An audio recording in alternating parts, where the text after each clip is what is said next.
Hello students, welcome back to my channel. I hope you all are preparing well at your home for NEET and JEE exam. Today, in this lecture, we are going to solve one more question. And I have taken this question from center of mass.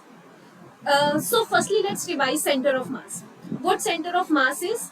Center of mass एक ऐसा location है, एक ऐसा point है, जिस point पे we can suppose the whole mass of the system to be concentrated. अगर उस पॉइंट को हमने बैलेंस कर दिया तो हम पूरे के पूरे सिस्टम को आराम से बैलेंस आउट कर पाएंगे. लेट्स से अगर मेरे हाथ में पेन है, अगर इस पेन को मुझे बैलेंस करना है तो मेरे को यहाँ बीच में कहीं पे इसको रखना पड़ेगा कि अगर मैं सेंट्रल पॉइंट को बैलेंस कर पाऊं तो मैं पूरे के पूरे पेन को बैलेंस कर पाऊंगी. इसका मतलब इस पेन का सेंटर ऑफ मास मैं यहाँ इस पॉइंट पे कॉन्सेंट्रेट कर सकती हूँ. तो सेंटर ऑफ मास क्या है? It is a point, it is not a mass. It is the location of that particular point जहां पर हम सिस्टम को बैलेंस कर सकते हैं. सेंटर ऑफ मास हमारे पास एक इमेजिनरी पॉइंट हो सकता है. सेंटर ऑफ मास एक ऐसा पॉइंट भी हो सकता है जो सिस्टम का पार्ट ही ना हो. लेट्स से हमारे पास रिंग है, उस रिंग का सेंटर ऑफ मास जरूरी नहीं है कि रिंग के सरफेस के ऊपर ही हो, वो सिस्टम से बाहर, रिंग से बाहर भी हो सकता है. तो सेंटर ऑफ मास क्या है? सिंपल एक ऐसा लोकेशन है जहां पे हम एज्यूम कर सकते हैं कि पूरे सिस्टम का मास कॉन्सेंट्रेटेड होगा. यही सब कुछ हमने सेंटर ऑफ मास के लास्ट लेक्चर में, थ्योरी वाले पार्ट में डिस्कस किया था. इन दिस लेक्चर हम उसके ऊपर एक क्वेश्चन सॉल्व करने वाले हैं. The question is present on your screen. हमने यहाँ पर एक ट्रायंगुलर प्लेन लिया है और इस ट्रायंगुलर प्लेन में हमने तीन मासेस लिए. एक मास ये है, एक यहाँ पर है और एक मास हमारे पास यहाँ प्रेजेंट है. ये तीनों मासेस मैंने इक्वल लिए और ये जो ट्रायंगल मैंने बनाया ये एक इक्विलेटरल ट्रायंगल बनाया. यू कैन सी कि तीनों की तीनों साइड्स हमारे पास बराबर है. तो हमें इस पूरे सिस्टम का centre of mass find out करना है कि कहाँ पे प्रेजेंट होगा.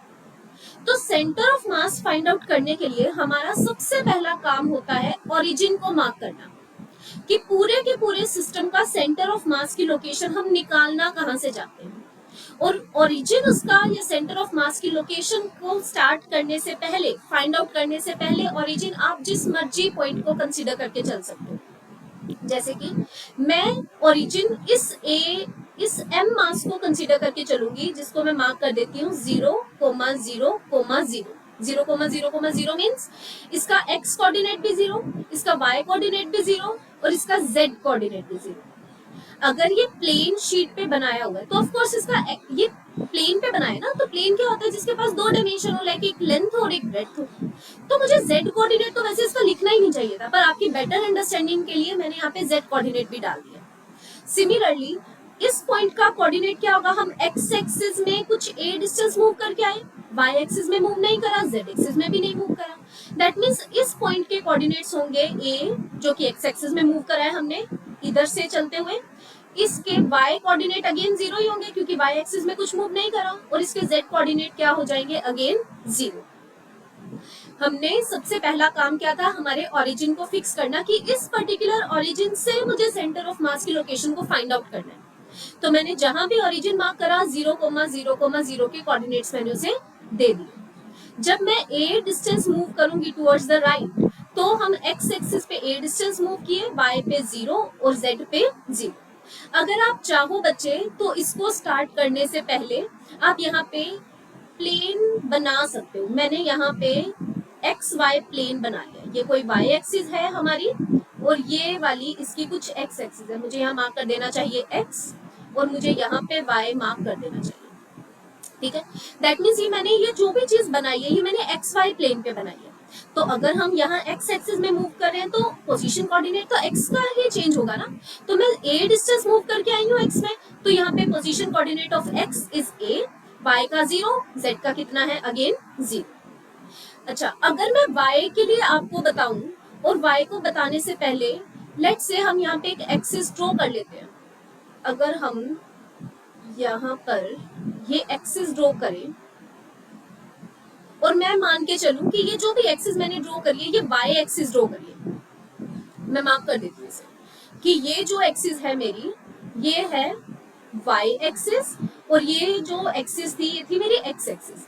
दैट मीन्स अगर मेरे को इस पॉइंट के कोऑर्डिनेट्स लिखने हैं, अब देखना इस पॉइंट पे पहुंचने के लिए आपको पहले कुछ x में भी मूव करना पड़ेगा.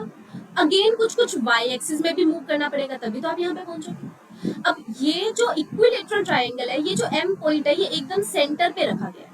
तो एक्स में आप कितना चले हो, एक्स में तो आप ए का हाफ चले हो, क्योंकि ए तो प्रॉपर आप इस पॉइंट तक चल कर आए हो। यहाँ तो आप एकदम हाफ पे चल के आ गए हो।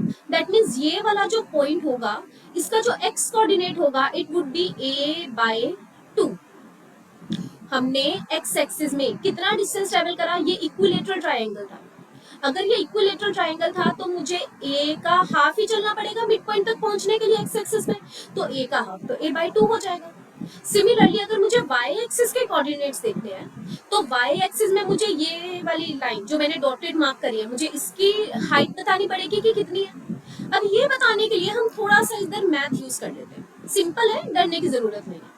अगर ये इक्विलेटरल ट्रायंगल है, तो क्या मैं ये मान सकती हूँ कि इक्विलेटरल ट्रायंगल होने की वजह से इसका हर एक एंगल कितना निकल कर आएगा, 60 डिग्रीज का। इक्विलेटरल ट्रायंगल क्या होते हैं, जिसकी तीनों साइड भी बराबर हो और तीनों एंगल्स भी बराबर हो, और तीनों एंगल बराबर है, तो एंगल साइड प्रॉपर्टी से हर एक एंगल कितना निकल कर आएगा, ऑफ कोर्स 60 डिग्रीज का निकलेगा।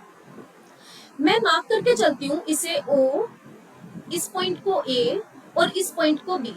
अगर हम ध्यान से देखें बच्चे, ये ट्रायंगल OAB एक राइट एंगल ट्रायंगल बन गया। मैं यहाँ साइड में निकालती हूँ। ये है हमारे पास O पॉइंट, ये है A पॉइंट, ये वाला है B पॉइंट, जिसमें कि ये वाला जो एंगल है, ये वाला O वाला एंगल, ये एंगल हमें पता है कि कितना है, 60 डिग्रीज का है। अच्छा, मुझे ए बी की वैल्यू निकालनी है, मुझे ये वाली साइड की वैल्यू बतानी है। लेट्स से ये परपेंडिकुलर है, मुझे परपेंडिकुलर की वैल्यू बतानी है, और मुझे ओ बी की वैल्यू पहले से पता है, या फिर मुझे ये ओ ए की वैल्यू भी पता है। मेरे को ये वैल्यू पता है ए है, और ये वैल्यू भी मुझे पता है ए बाई 2 है। मुझे परपेंडिकुलर बताना है, मुझे हाइपोटेनस पता है, मुझे बेस पता है। इधर I can take help of tan theta, और I can also use sine theta formula. तो लेट्स से हम यहाँ पे साइन थीटा को यूज करते हैं। साइन थीटा क्या होता है, परपेंडिकुलर अपॉन हाइपोटेनस। तो साइन 60 डिग्री लिखना चाहिए। परपेंडिकुलर की वैल्यू है ए बी, और हाइपोटेनस है हमारे पास ओ ए। साइन 60 की वैल्यू क्या होती है हमारे पास, √3/2 is equals to A B, और ओ ए हमें गिवन है A. That means A B की वैल्यू निकल के आ गई है √3/2 इंटू ए। दैट मीन्स ये वाली जो हाइट है, ये मुझे पता लग गई है कि √3/2 ए है। दैट मीन्स इस पॉइंट के y कोऑर्डिनेट मुझे पता लग गए हैं कि ये y कोऑर्डिनेट कितने आए हैं, √3/2 ए। अगेन z एक्सिस पे हमने मूव नहीं करा, दैट मीन्स z एक्सिस के कोऑर्डिनेट्स अभी भी क्या है, 0 ही है। समझ में आई हमने क्या करा, हमने पहले हर एक पॉइंट के पोजीशन कोऑर्डिनेट्स लिख दिए।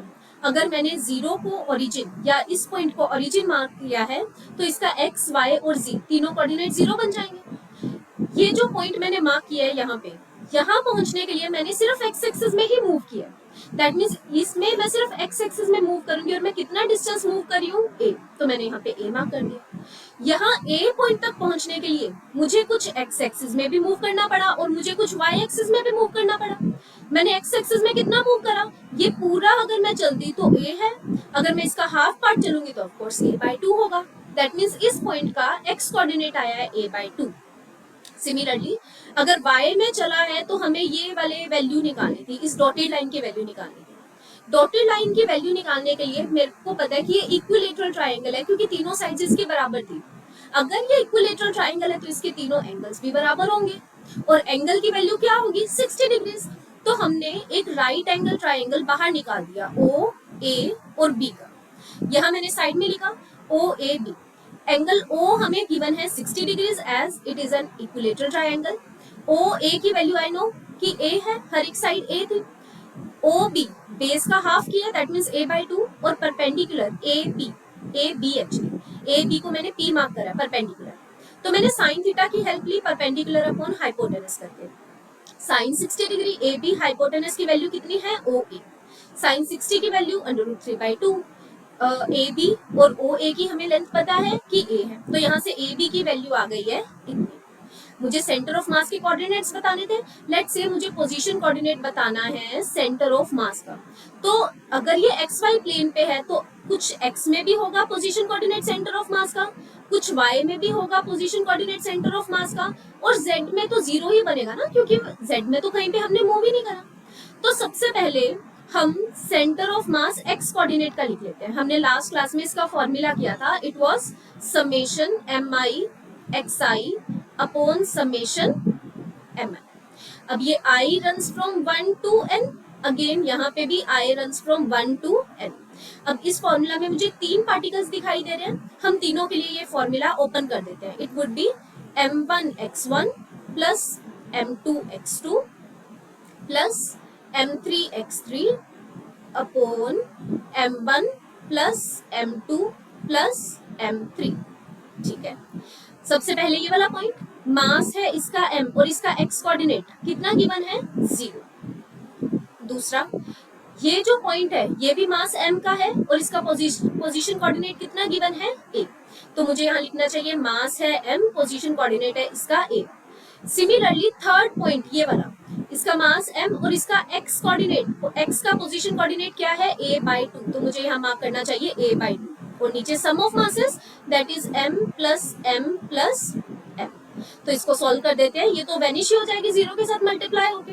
यहाँ से मास कॉमन निकाल देंगे, ये आएगा a प्लस a/2, डिनोमिनेटर में तीनों मासेस को ऐड कर देंगे, इट वुड बी 3m।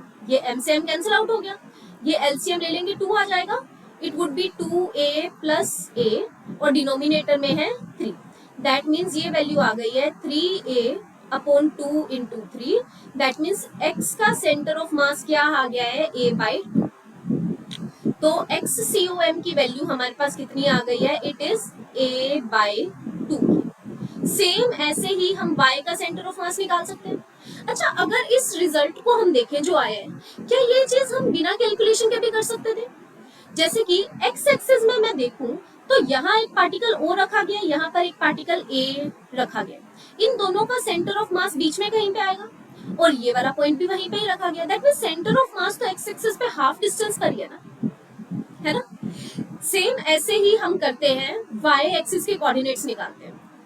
अगर मैं YCOM की बात करूं तो सेम इसके लिए फॉर्मूला लिखना पड़ेगा, summation MI upon summation MI, where I runs from 1 to n and here also I runs from 1 to n। Value मुझे ओपन करनी चाहिए फॉर्मूला 3 पार्टिकल्स के लिए, तो m1y1 plus m2y2 plus m3y3। आप देख रहे हो कितना आसान है, बस एक बार फॉर्मूला पता होना चाहिए और उस फॉर्मूला को यूज कैसे करना है हमें ये पता होना चाहिए। नीचे summation of masses means m1 plus m2 plus m3। एक एक करके वैल्यूज पुट करें। सबसे पहले मास m था जिसका y कोऑर्डिनेट 0 गिवन था, तो सबसे पहला मास m है जिसका y कोऑर्डिनेट गिवन है 0। अगेन दूसरा मास m है, इसका y कोऑर्डिनेट भी कितना है, 0। तो दूसरा मास भी हमारे पास m है और इसका भी y कोऑर्डिनेट 0 है। अब तीसरे पार्टिकल की बात कर लेते हैं। तीसरा पार्टिकल m, इसका y कोऑर्डिनेट क्या है, √3a/2। जो तीसरा पार्टिकल है इसका मास भी m है और इसका y कोऑर्डिनेट है √3a/2, और डिनोमिनेटर में आ जाएगा तीनों का मासेस, तीनों इक्वल मासेस हैं, तो m plus m plus m। तो ये मल्टीप्लाई हो जाएगा 0 से तो खत्म, ये भी 0 से खत्म, तो ये बन जाएगा √3a/2 इंटू m, और डिनोमिनेटर में आ गया है 3m। पहले तो m से m कैंसिल आउट हो जाएंगे, ये बनेगा √3a/2 इंटू 3। अब डिनोमिनेटर वाले 3 को क्या हम ऐसे लिख सकते हैं, √3 इंटू √3। √3 मतलब 3 की पावर 1/2, तो 1/2 अगेन 1 ही मुझे देगा ना, तो ये √3 से √3 कैंसिल आउट हो गया, ये हमारे पास क्या बन गया, a/2 √3। दैट मीन्स y का सेंटर ऑफ मास हमारे पास कितना आ गया है, a/2 √3 का। x का सेंटर ऑफ मास हमारे पास आया था a/2, y का सेंटर ऑफ मास हमारे पास निकल के आया है a/2 √3। इतना ही इजी था। अगर यहाँ पे RCOM पोजीशन कोऑर्डिनेट्स पूछ लिए जाते, it would B a/2, a/2 √3। आपने देखा ये कितना आसान है। हमें सिर्फ बेसिक पता होना चाहिए, सेंटर ऑफ मास के बारे में पता होना चाहिए, फॉर्मूला कैसे यूज करना है ये पता होना चाहिए।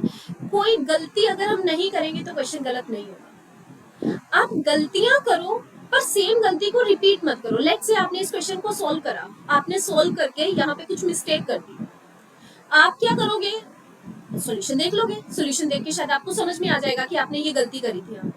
अब ऐसा ना हो कि जब आप नेक्स्ट क्वेश्चन पे जाओ तो वहां पर भी सेम गलती करो। मैं हमेशा बच्चों को बोलती होती हूँ, गलतियां करो, गलतियां करना गलत काम नहीं है, लेकिन अगर आप सेम गलती बार बार रिपीट कर रहे हो दैट इज नॉट करेक्ट।